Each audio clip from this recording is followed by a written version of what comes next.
InDinero has been called the mint for small businesses, and they recently wrapped up a $1.2 million angel investing round. Joining us today on TechCrunch TV is Jessica Mon. She's the co-founder and CEO of InDinero. Thanks for joining us. Sure.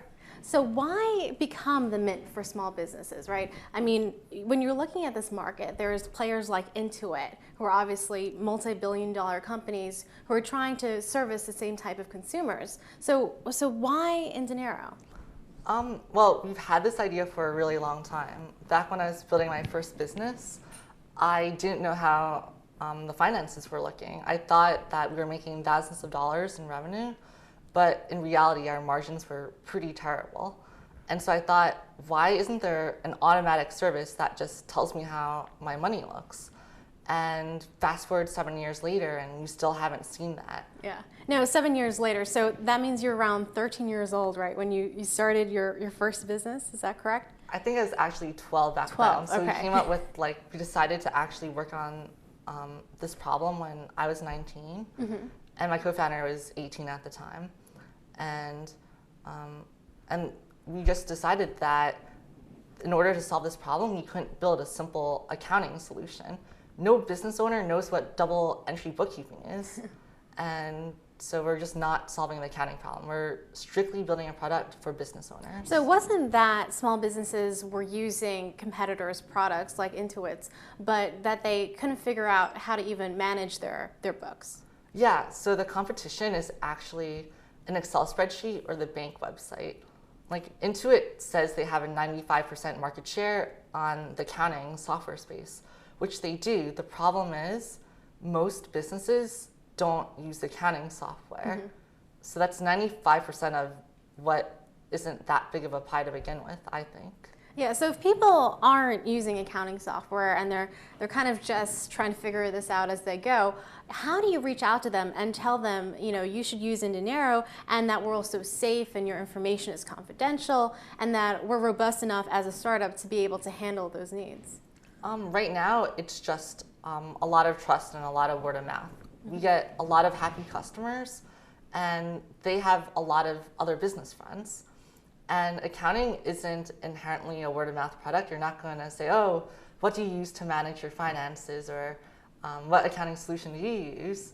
Instead, it's just accounting is terrible, and we found this brilliant service that actually does the job for you and is actually fun. Like, last weekend, we had someone say that they're really happy about InDinero because they actually have an incentive to work on the boring part of their business on the weekend, and they use InDinero to do that. So it's not boring anymore. How effective is word of mouth when it comes to really broadening out your user base? So, like you said, you can get really quality reviews and they'll bring in a few people, but in terms of the numbers, how many consumers do you have today, and what has the growth trajectory been like?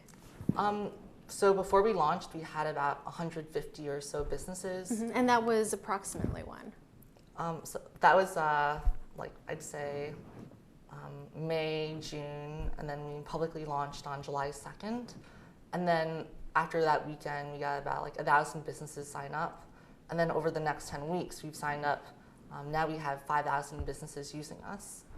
Okay, and those 5,000 businesses, are they paying clients? What's the general breakdown of that? Because I know you have kind of a freemium model, so you can come in on the entry level and pay nothing, or you can pay roughly $30 to $100 a month, depending on how big your business is, right? Yeah, it's a freemium model, and it's either free, it's $30 a month, or $100 a month, and it's kind of like a cell phone plan. And we actually came up with this pricing plan after talking to accountants. And a few of them suggested, instead of making the plan dividers based on plans, like how QuickBooks has it, a better way for us would be to make it like a cell phone plan, where the more transaction line items you have, the bigger your business probably is. So you'll sign up for a different plan. So, going back to that question of what's the mix, how many paying consumers, can you give us a little color on that? And also, who is your average consumer? What is the target demo? Yeah, I mean, I'll say that we have in the hundreds of paying customers. So not all of our customers are paying.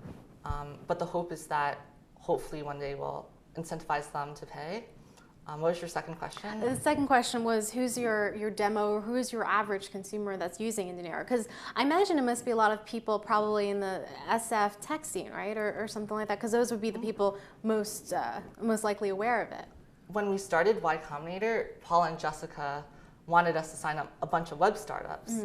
And so we thought that Bay Area tech startups were our optimal demographic. But when we started signing them up, we realized that most of them weren't bringing in revenue. Okay. And if you're using InDinero and you don't have revenue, that's kind of like using Mint when you're unemployed. It's really, it's not fun. So we started to branch away from that. And most of our users today are not web startups. Most of them are either part-time web designers, or they might be a mom and pop shop, or they might be even a bigger, well-established revenue-generating company like Eventbrite. So Eventbrite is one of your customers? They're one of our customers. Okay. And let's talk about your latest angel round. So it's a pretty large angel round, 1.2 million, and I heard it was oversubscribed. There was a lot more investors that wanted in that you had to turn away. So let's talk about that. And how did you find those investors? Some of them, pretty high profile, like Jeremy Stableman, and you also have in there David Wu, formerly of Intuit. Yeah. When we first started raising money, Paul Graham from Y Combinator gave us all a big warning, like, this is not going to be easy. It might take you weeks, and some of you might not raise any money. But we're really lucky because, like, the fundraising market right now is incredible. And when we went out to raise money, we targeted people who've run their own business before. So fortunately, all of them know what the problem is. And when I went to pitch them, I would say, all right, here's the problem. And before I tell them what InDinero does, they would start pitching ideas on what it should do.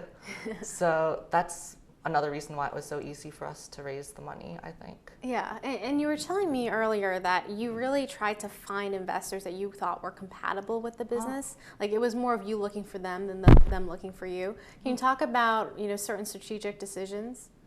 Yeah, so we had a few rules for who we wanted to let into our round. The first prerequisite is that they have run a business before. Not all of them have, but most of them have. And I thought that was really important because we're building a product for businesses, so if they get it, they could probably help us out more.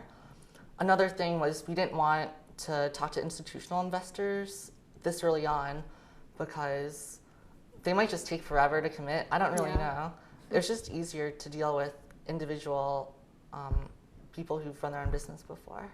And, like we were talking about before, a lot of people have compared you guys to Mint. How close a relationship do you have with the Mint? I imagine you've looked at their story to figure out how to build your own business. And would you ever consider, selling your business to a large corporation like Intuit, which is obviously now your closest competitor, probably? We get asked that a lot. And in fact, back when we were being interviewed for Y Combinator, Paul asked us, like, what's your exit strategy? Do you want to get bought by Intuit?